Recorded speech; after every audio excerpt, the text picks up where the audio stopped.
Kahit silang busy sa sinabihan ng polis, alis kayo dyan, ayaw umalis. Kaya sila natabunan ng lupa. Dapat ang polis may power na arestuhin pag ayaw umalis. Hindi dapat inaaresto yung mga taong ayaw umalis. Kung kinakailangan ng pulis na mang-aresto para masave ang buhay nila, gawin natin yan! Sir, ang sinasabi ko... Pangayaan mo! Oh, huwag mong arestuhin. Iwan mo dyan. Nalibing yan sa landslide. Useless ka na pagka-pulis. Okay. Mga mangingisda sa Masinloc, hindi na sila nakakapagpangisda doon. Wala na. Kinuha na nila at pinamigay ng ating pamahalaan. At hindi ko maintindihan kung bakit yung mga kandidato ng administrasyon ni isang salita, walang ginagawa, walang sinasabi. Sisig ng sisig kay Duterte administration na hindi pinapaalis. Kaninong panahon ba nagsimula pumasok ang mga insik dyan? Kaninong panahon nag-build ang mga bases dyan?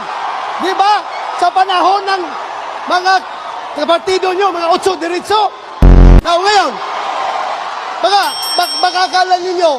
akala nyo kayo lang ang patriotic. Si Duterte hindi. Kami hindi.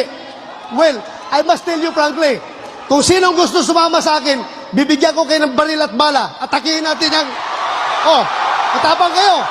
Alam mo paano? Paano yan para matakot na magpapasok ng droga dito? Ibalik natin ang death penalty para sa mga drug traffickers. Ang tinitira nila ay puro mga maliliit na pusher. Ang tinitira nila puro mahihirap. Nasaan ang mga drug lord? Takot. Hindi nila kayang labanan yung mga drug lord na yan. Dapat kasi, bago kayo sumausaw sa war on drugs, alamin muna ninyo yung istruktura ng drug syndicate. Ang istruktura ng drug syndicate ay pyramidal in shape. Pyramid na ang sa dulo, kukunti lang yung mga drug lord, mas marami ang mga nasa baba na mahirap. If you wage sa war on drugs, you cannot be selective in implementation of justice. Hindi mo pwede sabihin, hindi natin yan trabahuin dahil mahirap lang yan. Unahin natin yung mayaman. Hindi natin pwede sabihin, unahin ang mayaman, mamaya na yung mahirap. Pag sinabi mo war on drugs, ratsada yan lahat, tatamaan dapat. Kawawa naman yung mahigit at 20,000 na pinatay, biktima ng EJK.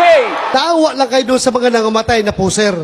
Hindi ninyo titindan kung ilan ang mga nagiging biktima nito, mga poser na ito, mga inosente, mga bata, mga ni-rape, mga bata na pinatay. Hindi nyo binibilang. Doon lang kayo nakabilang sa mga masasama na namamatay. Before makisawsaw ka, sir, sa war on drugs, sawsawan mo muna yung strengthening the pillars of justice system. Hindi tayo mag-war on drugs na walang patayan. Anong klase pag-iisip yan? Gusto mo ikaw lang mamamatay? Hindi mo dipinsan sarili mo? Magpapabaril ka na sa mga adik? Nasaan na tayo ngayon kung hindi nag-launch